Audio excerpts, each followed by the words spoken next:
Uma catedral que atravessa os séculos. Um corcunda que ama em silêncio. E uma cigana que se torna o símbolo da liberdade e da tragédia. Bem-vindos ao canal O Mundo Dentro da Minha Cabeça.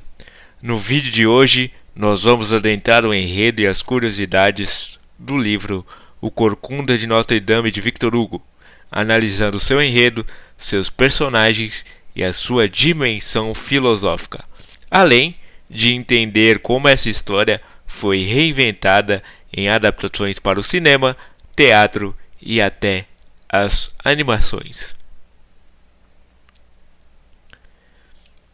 A trama se passa no século XV, em Paris. No coração da cidade ergue-se a Catedral de Notre Dame. Não apenas o cenário, mas a personagem viva da narrativa. Ali conhecemos Quasimodo, o sineiro deformado e surdo. Apesar da aparência, ele carrega uma alma sensível. Conhecemos também Esmeralda, jovem cigana de beleza radiante, e Claude Frollo, arcedíago, obcecado, dividido entre a fé e o desejo, e Febos, o capitão galante, belo por fora, mas frágil por dentro. Frollo se apaixona de forma doentia por Esmeralda e, em sua obsessão, manipula os eventos que levam a jovem a ser acusada injustamente de bruxaria. Quasimodo, que também ama Esmeralda, mas de maneira pura e protetora, tenta salvá-la, dando-lhe asilo na catedral, mas o destino é cruel e a jovem é executada. Frollo encontra a morte nas alturas da igreja e Quasimodo, incapaz de viver sem ela, desaparece junto ao seu corpo. É um enredo de tragédia clássica. Amor, obsessão, poder, preconceito e morte se entrelaçam em torno da catedral. Cada personagem é mais do que uma figura literária, é um arquétipo filosófico. Quasimodo simboliza o contraste entre a aparência e a essência. Sua deformidade esconde um coração capaz de compaixão, invertendo os valores superficiais da sociedade. Ele nos lembra que a beleza verdadeira não se mede pelo corpo, mas pela capacidade de amar. Esmeralda é a inocência perseguida, a vítima da intolerância e do preconceito contra os ciganos e as mulheres. Ela representa a liberdade ameaçada por estruturas sociais que transformam o desejo em condenação. Claude Frollo encarna o conflito entre a fé e a paixão, mas também a repressão que se converte em obsessão. Sua figura lembra como o saber, quando desconectado da ética, pode se tornar destrutivo. E Febos, por fim, é a beleza vazia, belo por fora, mas covarde e interesseiro. Ele mostra como a sociedade privilegia a superfície e esquece da profundidade. Assim, Victor Hugo constrói não apenas um romance, mas uma reflexão filosófica sobre a exclusão, o desejo e a justiça. Mas como isso se dá? Partiremos então agora para a análise filosófica do enredo da obra de Victor Hugo.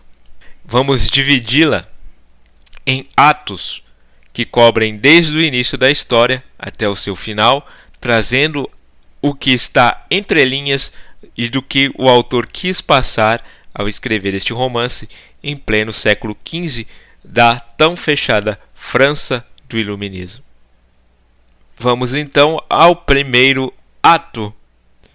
O primeiro ato eu gostaria de chamar de ato primeiro, que disserta sobre a cidade catedral, a ordem, o caos e o grotesco. A Paris do século XV explode na festa dos tolos. Riso, inversão de hierarquias, coração do mais feio. Conhecemos então Quasimodo, o sineiro deformado e surdo, Esmeralda, uma dançarina cigana, e Claude Frollo, arcedíago da Catedral de Paris, erudito e austero, e Febus, capitão vaidoso. A Catedral de Notre-Dame domina a cena, como cenário e a personagem, onde pedra, sino e altura reconfiguram o humano. Grotesco e dignidade. Victor Hugo confronta a estética clássica ao investir na beleza do feio. O grotesco, o corpo deformado de Quasimodo, ritos carnavalescos e tudo mais, denuncia a arbitrariedade de nossos padrões de valor. A pergunta matricial, o que nos autoriza a confundir aparência com essência, é o que reina nesta primeira parte do livro, onde também temos a cidade como ética material. A arquitetura regula o possível. Em Notre-Dame, o alto das torres separa a contemplação e poder, e o baixo, as praças e as feiras, concentra o desejo e a violência. O espaço produz conduta, uma proto-filosofia no ambiente, onde o lugar configura as suas moralidades. O célebre mote, isto matará aquilo, o livro matará a catedral, sugere uma filosofia da mídia avant-lettre. Novas tecnologias reordenam o imaginário coletivo, substituindo a pedra, memória inscrita, pelo papel, memória circulante. Hugo intui que meios de registro moldam as instituições e as suas crenças. Ato 2. Julgamento, compaixão, lei, bode expiatório e o olhar. Sob a obsessão de Frollo, Quasimodo tenta raptar Esmeralda e é capturado. No suplício público, a multidão ri. Esmeralda, porém, oferece água ao torturado e é o primeiro gesto de graça no romance. A punição pública espectaculariza a dor e transforma a justiça em teatro. Esmeralda suspende a lógica retributiva com um microgesto de cuidado, o ético irrompe onde a norma falha. A cidade projeta angústias sociais no diferente, o deficiente, a cigana, o pobre e etc. Pela lente mimética, a multidão pacifica as tensões, elegendo vítimas sacrificialmente plausíveis para colocar as suas culpas e as suas frustrações. Quasimodo conhece o mundo por outras vias, toque, a vibração dos sinos. A cena interroga a nossa epistemologia da aparência. O visível domina e condena. O invisível, a intenção e a dignidade de Quasimodo, é relegado. Esmeralda, vereador, percebe a pessoa além da forma grotesca de Quasimodo. Ato 3. Desejo, repressão e mentira. O processo de Esmeralda. Frollo, dividido entre o voto religioso e o desejo, persegue Esmeralda. Com Febus, ela experimenta a promessa do amor. Frollo esfaqueia o capitão às sombras e a culpa recai sobre a jovem. Segue-se um julgamento farsesco, temperado por superstição e misoginia, condena Esmeralda por feitiçaria. Frollo é uma alegoria do intelecto sem caridade. Sua erudição, descolada da alteridade da realidade, degenera em controle e ressentimento. O desejo negado retorna como violência. Pânico moral. A narrativa disseca como a sociedade converte a mulher desejada em bruxa ou tentação. A culpa masculina é terceirizada para o corpo feminino. O tribunal ilustra a verdade performática, confissões arrancadas, provas encenadas, preconceitos travestidos de razão. A justiça torna-se a ordem e a retórica da ordem, e não busca mais a verdade. Ato 4. Santuário e cerco, comunidade, sacralidade e arquitetura do poder. Quasimodo arranca a Esmeralda da execução e grita asilo dentro de Notre-Dame. Do alto, ele protege, embaixo de tumbas, e autoridades disputam a sua posse. Quando os mal-entendidos levam o assalto popular à catedral, Quasimodo defende o templo com os sinos, pedras e chumbo derretido. O sagrado como trégua moral. O asilo não absolve, mas suspende a máquina punitiva, instaurando um espaço-tempo de respiro ético. A instituição, lembrando ao Estado que a pessoa precede a pena. A catedral protege e domina, sendo o personagem central do livro. As alturas concedem a Quasimodo poder não pela força bruta, mas pela topologia. A técnica, sinos, passagens e vertigens, torna-se uma extensão do corpo excluído. O povo pode ser hospitalidade, como na festa dos tolos, no carnaval, ou fúria, como neste caso no lixamento. Hugo antecipa a psicologia das massas, sem a medição simbólica. O coletivo oscila do júbilo à crueldade. A convivência de Esmeralda e Quasimodo no santuário dramatiza a ética do rosto. Ver o outro como fim, não como espelho de carências, ele não a possui, cuida dela. O que o difere de seu mestre Frollo e do Narciso Febos, que querem possuir Esmeralda pelo seu corpo e pela sua unidade de ser mulher. Ato V. Queda, luto e silêncio. Tragédia, limite e sentido. Intrigas arrancam Esmeralda do asilo. Ela é executada. Frollo contempla friamente a cena do alto da catedral. Quasimodo o precipita das torres, um gesto que é menos vingança do que negação do humano. Depois, o sineiro busca Esmeralda na morte e desaparece junto a ela. Não há restauração harmônica. A tragédia aqui não reconcilia a testemunha. A sociedade aprende? Talvez, mas a lição fica inscrita na pedra e em nossos julgamentos. Quando lei e religião falham, resta apenas a responsabilidade singular do sujeito diante do mal. Quasimodo não tece discursos, age para interromper a frieza contemplativa de Frollo. O último abraço dos ossos de Quasimodo e Esmeralda sugere que a dignidade pode ser negada em vida, mas não pode ser apagada do sentido. O amor de Quasimodo não corrige o mundo, corrige sua resposta ao mundo. Se o livro matará a catedral, Hugo responde com um livro que reescreve a catedral na memória coletiva. A literatura restitui a pedra à sua voz. É uma filosofia do arquivo contra o esquecimento. Analisando friamente a obra de Victor Hugo, O Corcunda de Notre Dame, e, ao decorrer sobre a vida de seu autor, sabemos que Hugo é muito preocupado com as minorias, porque também foi um autor muito celebrado, de um livro muito celebrado chamado Os Miseráveis, que também lida com questões dos excluídos, como Cosette, Fantine, Jean Valjean e tantos outros.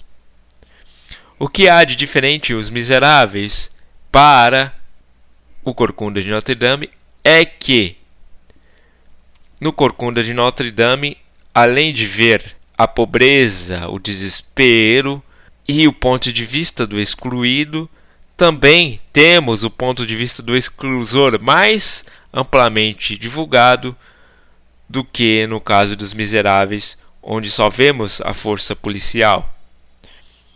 Aqui nós temos contato com Claude Frollo, um homem inequivocamente inteligente, um homem inequivocamente religioso, inequivocamente um homem de valor, mas que tem seu valor corrompido pela coisa mais simples, o desejo.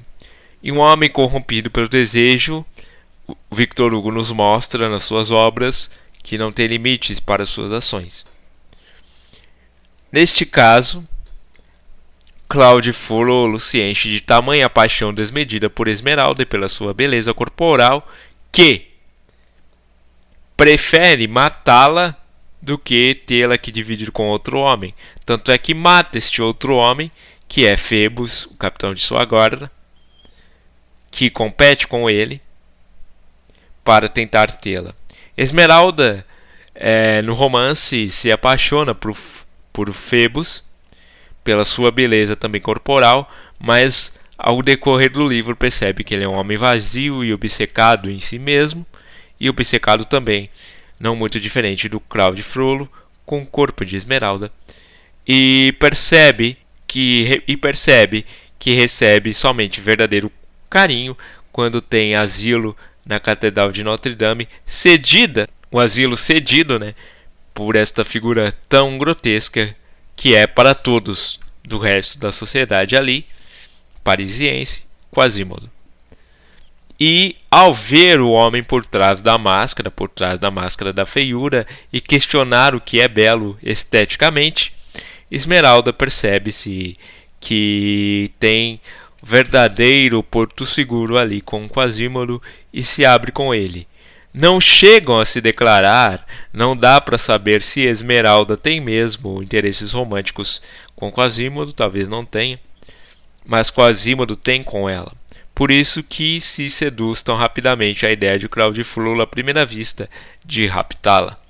Mas logo depois se arrepende, porque percebe que o rapto é, em si, uma maldade, e a sua ética é a ética da bondade, que se contrapõe à ética farsesca e mentirosa do resto da sociedade, que precisam fazer um festival do tolo para assim se satisfazer e conseguir criticar os poderosos. Esmeralda é um espírito livre, ela mesma diz isto no livro, e não se prende a ninguém, mas sente afeição pela figura mais feia de toda Paris, que é Quasimodo. Ela tem compaixão, Quasimodo tem compaixão, por isso são compatíveis. Ela não é compatível com Cláudio Frollo, que só tem inveja, e com o capitão da guarda, porque este é um homem vazio.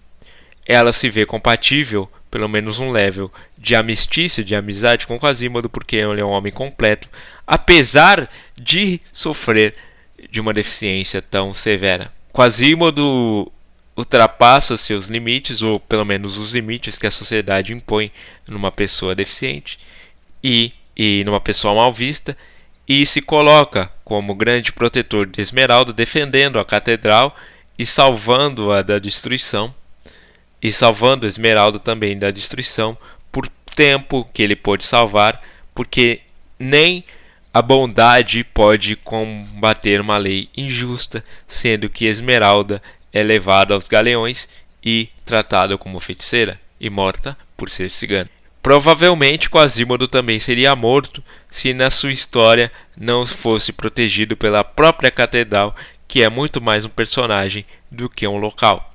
Neste livro nós somos convidados a pensar no conceito do que é belo, as aparências ou a verdade, e no que as aparências escondem verdadeiramente do que seja o belo em questão. Se o belo é somente dado aos 5 sentidos, na maneira e no modo quando a gente vê uma pessoa bonita e se apaixona por ela, ou se nós devemos muito mais levar em consideração a caráter da pessoa que está à nossa frente do que um simples rosto bonito. E é curioso porque nesta época do século XV e XVI a beleza era muito valorizada, muito mais do que hoje, porque era inaceitável uma pessoa de estirpe, uma pessoa de classe, uma pessoa que tinha posses, não ter um dente ou ser feia. Tanto é que até homens se maquiavam para parecer bonitos, para parecer mais jovens, para parecer com status mais avantajado do que hoje em dia. Hoje em dia o homem nem se maquia, mas hoje em dia também estamos preocupados com a beleza tão sabiamente quando era no século XV. Porque hoje nós vemos peças de Instagram, peças comerciais. Nós seguimos famosos no Instagram, nós vemos constantemente bombardeados com uma espécie de manual para a vida perfeita, que nós sentimos inveja, mas nós nos damos um pouco de febo ou de frolo e nós sentimos inveja de um objeto invisível. Nós sentimos inveja daquilo que as aparências aparentam ser, não da verdade, porque todos nós, independente de famosos ou não, sofremos na vida, temos problemas, mas o Instagram, a rede social, né? Principalmente o Instagram, que é a rede social das fotos bonitas, está no próprio nome, se preocupa tanto em demonstrar a opacidade, a calosidade da beleza enquanto foto montada, foto photoshopada, do que a verdade por trás da foto quando ela foi tirada, ou do caminho que levou a pessoa a percorrer antes de tirá-la. A gente só vê nas redes sociais e na sociedade de aparências o resultado final de tudo, ou só vemos aquilo que a pessoa em questão quer nos mostrar. Quasimodo não é esse tipo de pessoa. Quasimodo, o personagem do livro de Victor Hugo, é a pessoa que não tem filtros, é a pessoa que muitas vezes não se aceita porque a sociedade o cobra para ser igual às pessoas que ela considera normais.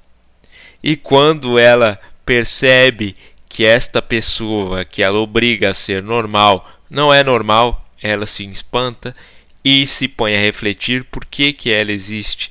E quando ela não é tão feia, tem dó. Mas ninguém tinha dó do Quasimodo porque ele era muito feio, ninguém se aproximava dele, então sentia um horror. E Quasimodo não achava o seu lugar na sociedade porque não tinha a oportunidade de se aproximar de ninguém sem que fosse rechaçado pela sua feiura. Só teve a oportunidade uma vez, quando encontrou Esmeralda, e foi por isso que ele se apaixonou, porque Esmeralda foi a única mulher que o viu atrás da sua máscara, atrás das suas primeiras impressões, e o conheceu de verdade quando teve asilo na Catedral de Notre Dame. O final do livro, e eu vou dar spoiler aqui porque é um livro lançado há muito tempo, e mesmo que tenha spoiler, se você quiser parar por aqui a leitura, a escutar o vídeo, você pode, mas é importante nós analisarmos o final do livro, porque o final do livro é a coisa mais impactante e a coisa mais diferente que tem entre todas as adaptações do Corcunda. O final do livro não é o final bonito, como por exemplo, na animação da Disney, não é? Porque o final acaba com o Frollo e não com o Capitão da Guarda e a Esmeralda se casando e tendo filhos, e o Corcunda sendo amigo do Capitão da Guarda, do Febo, sendo que no livro eles são extremamente rivais, extremamente opostos um de outro, um com a alma verdadeira e o outro baseado somente na sua aparência bela. Então são totalmente inimigos e opostos um do outro. Mas no livro também, no final, vendo que a Esmeralda faleceu, né, morreu executada por ser bruxa, acusada de ser bruxa justamente, Quasimodo perde a vontade de ocupar seu espaço que a sociedade determinou, que é o sineiro de Notre Dame, e se rebela. Ao perder um grande amor, ele se rebela e vai à procura da sua amada, dos restos mortais da sua amada, que são encontrados abaixo dos esgotos de Paris, e eles morrem juntos, abraçados um ao cadáver do outro. Ali nós mostramos que na vida não há redenção. Pode não haver redenção na vida, mas uma boa alma pode obter sua redenção no pós-vida. A verdade sempre vem, mas pode ser no tempo que não esperamos. Uma pessoa injustiçada quer ter a sua verdade descoberta, desvelada pelos outros, pela grande maioria, mas pode não ter quando ela mais deseja. Mas a felicidade para Quasimodo não era mais ser aceito pela sociedade como era no começo do livro, quando ele vai à festa dos tolos. Agora a felicidade para Quasimodo era passar a eternidade ao lado de sua amada Esmeralda, a única pessoa que o aceitou como era. O amor, então, entre os dois só se concretiza na morte, e só poderia ser assim porque os dois, no que Victor Hugo nos propõe no romance e no livro, são os excluídos da sociedade. Viver dignamente para eles não era opção. Uma era cigana, totalmente odiosa e odiada naquela época na França por bruxarias e tantas outras coisas, e outra era apenas o cineiro corcunda e totalmente relegado da Catedral de Paris, que só conseguiu ser cineiro porque não tinha outro para performar tal trabalho ingratificante. Sendo assim, os dois excluídos, segundo Victor Hugo, só poderiam obter a felicidade no pós-morte, e não por culpa deles, mas por culpa nossa, nós que formamos a sociedade com os nossos preconceitos e velhas manias que perduram não só desde o século XV da França iluminista, que se diz iluminista, até hoje. Porque até hoje nós temos medos do diferente, do estranho e daquele que vem de fora. Nos Estados Unidos, muito sabiamente, eles usam a palavra alien. Uma curiosidade, eles usam a palavra alien para aquele que é o extraterrestre, é o ET, como no filme Alien, como empregado no filme Alien, como substantivo para aquele que vem de outro planeta, como também para aquele que vem de outro país. Aquele que é diferente também é chamado de alien. E alien aqui para nós, no português, é uma coisa feia, estranha, é a coisa que vem de fora do país. Nós, brasileiros, somos, sem dúvida, muito mais receptivos que os americanos, mas também na nossa história temos problemas para aceitar o diferente. Somos o país que demorou mais tempo para abolir a escravidão. Somos o país que tem preconceitos ainda com gays, preconceitos muito grandes com gays, com mulheres, com pessoas com deficiência, com idosos e tudo mais. Somos ainda uma sociedade jovem. Nossa Carta Magna foi criada em 1989, nós ainda somos uma sociedade jovem, mas herdamos preconceitos que vêm da raça humana. A raça humana tem medo do diferente e, até conhecê-lo, quer manter distância. É assim que preservamos a nossa raça, preservamos a nossa família, preservamos o nosso povo. Só que esse medo do diferente é o que causa guerra, conflitos e problemas que poderiam não ser causados caso nós fôssemos mais tolerantes e receptivos. É com essas reflexões que Victor Hugo brinca e joga ao criticar a sociedade de seu tempo, que não mudou muito, porque ainda somos muito preconceituosos com o diferente, como demonstrei pelo meu discurso. Mas, se ao trabalhar o nosso preconceito nós conseguirmos ser mais toleráveis, nós então evoluiremos como sociedade. E é o que o livro quer passar. A mensagem do livro é: nós temos uma sociedade preconceituosa, que é, no caso, a França do século XV, que é a França de Victor Hugo. Mas ainda há pessoas como Esmeralda que conseguem ter compaixão, conseguem ter compaixão com o diferente. Então, se formos mais Esmeraldas e menos Cláudio Frolos, ainda talvez a nossa sociedade tenha esperanças. E essa foi a análise do livro O Corcunda de Notre Dame. Espero que você tenha gostado. Deixe seu like, comente a sua experiência com o livro. Se não leu o livro ainda, pule o spoiler do final e venha ler e venha comentar o vídeo quando terminar de ter lido. Deixe o seu engajamento, seu like, compartilhe este vídeo com um amigo que gosta de discussões filosóficas e literárias, e eu te vejo na próxima viagem. Um abraço e até logo.